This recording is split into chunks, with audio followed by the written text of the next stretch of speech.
तेज मूसलाधार तूफानी बारिश के बावजूद मुमरा में मोहसिन इंसानियत कॉन्फ्रेंस हुई कामयाब। मुमरा में हर साल बिल्डर गयासुद्दीन और उनके भाई जमाल अहमद खान इन दोनों की जानिब से मोहसिन इंसानियत कॉन्फ्रेंस या पैगाम गौसे आजम कॉन्फ्रेंस मुनक्किद की जाती है, जिसमें खास तौर पर खतीबुल हिंद साबिक रुकन पार्लियामेंट मौलाना उबैदुल्लाह खान आजमी साहब का ही खिताब होता है। ये दोनों बिरादरान अक्सर करके इन्हीं का खिताब करवाते हैं। इनका खिताब आवाम ज्यादा पसंद भी फरमाती है।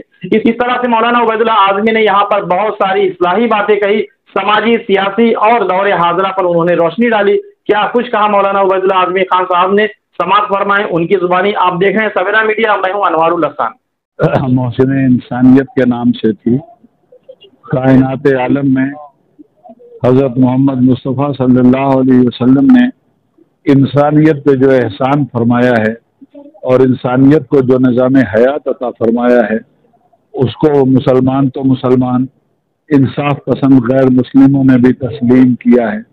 इसीलिए माइकल हार्ट की किताब आप जानते हैं, दुनिया के 100 बड़े, वो ईसाई है मज़हब के एतबार से, मुल्क के एतबार से अमेरिकन है और ज़ात के एतबार से अंग्रेज़ है, मगर जब उसने दुनिया के 100 बड़े लोगों की तरतीब किया तो उसमें सबसे पहले जो नाम उसने इंसानियत पे 100 लोगों ने कितना असर डाला, तो उसमें सबसे पहला नाम उसने हज़रत ईसा अलैहिस्सलाम का नहीं दिया। उसमें सबसे पहला नाम मोहसिन इंसानियत जनाब मोहम्मद रसूलुल्लाह सल्लल्लाहु अलैहि वसल्लम का लिया कि हुजूर ने किस तरह इनकलाब पैदा करके हैवानों को इंसान बनाया, बुरों को भलाई के कालम में ढाला और दुनिया में शराफत की राह पर इंसानियत को डाला। ये हुजूर के बारे में एक ईसाई मुसन्निफ ऐसी किताब लिखता है जो पूरी दुनिया में फैली हुई है। आज हुजूर की सीरत बयान करने के लिए मुझसे जो कुछ हो सका मुसलमानों के सामने अल्लाह के रसूल मोहसिन इंसानियत की तालीम मैंने पेश कर दी है। ये प्रोग्राम हमारे भाई गयासुद्दीन और जमालुद्दीन की तरफ से था। अल्लाह ताला इन दोनों की ज़िंदगी में बरकत अता फरमाए।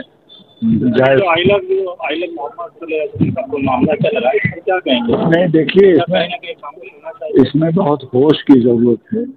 जो हुआ सो हुआ, बहुत होश के साथ हमें अपना एहतजाज करना चाहिए, मगर सलीके से करना चाहिए। हाँ, हमें अगर शहरों में लड़कों ने जुलूस निकाल दिया, इतना बड़ा नुकसान हो गया। अगर यही लड़के अपने बुजुर्गों के साथ मिले होते, वहाँ के सियासी लोगों को लिए होते, वहाँ के मुनसिफ मिजाज हिंदुओं को लिए होते, तो आपका जुलूस भी कामयाब होता और आपके ऊपर जो जुल्म के पहाड़ तोड़े गए आप उससे भी बच सकते। मगर जज्बातियत से बचना चाहिए, एहतजाज ज़रूर करना चाहिए, मगर शऊर के साथ करना चाहिए। मौलाना तौकीर रज़ा साहब की गिरफ्तारी पर क्या कहेंगे? नहीं, ये तो गलत, ये उनकी गिरफ्तारी बिल्कुल गलत तरीके से हुई है। 1000 बच्चों के ऊपर FIR बिल्कुल गलत तरीके से हुआ है। जो जुल्म हुआ हम उसकी भी मजम्मत करते हैं और मौलाना तौकीर के साथ जो इंसाफी हुई हम उसकी भी मजम्मत करते हैं। अल्लाह ताला उन लोगों को सब्र जमील के साथ राहत की तरफ से कुछ ऐलान किया गया है। ये तो हम 11 अक्टूबर को हमारा इजलास है। 3 तारीख को जो बंद का ऐलान हुआ है, वो तो बंद का ऐलान जो है वो नहीं पूरे हिंदुस्तान में है। वो 3 तारीख को ये भी एक एहतजाज की 30 तारीख को भी एक लाइट बत्ती का, हाँ 30 तारीख को भी एक एहतजाज हो रहा है और 3 अक्टूबर को भी एक एहतजाज हो रहा है। 15 मिनट 9 बजे से लेकर 9:15 बजे तक लाइटें बिल्कुल बंद रखिए अपने घरों की, अपने दुकानों की 30 तारीख को, ताकि ये मैसेज जाए कि हम इस अंधे कानून के खिलाफ ये एहतजाज कर रहे हैं। उसी तरह 3 तारीख को जुमा के दिन 3 अक्टूबर को फजर के वक्त से लेकर जुमा के वक्त तक कारोबार बंद रखिए, दुकानें बंद रखिए। इसकी सारी रिपोर्ट जाती है और इसका असर पूरी दुनिया में पड़ता है। ये मोहसिन इंसानियत कॉन्फ्रेंस थी। हर साल मुमरा में हम लोग एक प्रोग्राम करते हैं पैगाम गौसे आजम के नाम से, और इस टाइम हालात के हिसाब से जो हम लोगों ने रखा कि मोहसिन इंसानियत कॉन्फ्रेंस की बहुत ही सख्त ज़रूरत थी।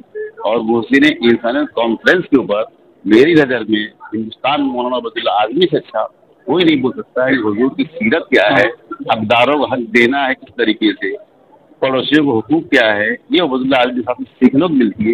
इसलिए मैंने ये प्रोग्राम रखा ताकि एक अच्छा मैसेज जाए कि हमको किस तरीके से रहना चाहिए, किस तरीके से एक साथ चलना चाहिए। इसलिए हम लोगों ने ये प्रोग्राम रखा है। मेरा न्यूज़ को लाइक करें, सब्सक्राइब करें और बेल आइकन दबाना ना भूलें।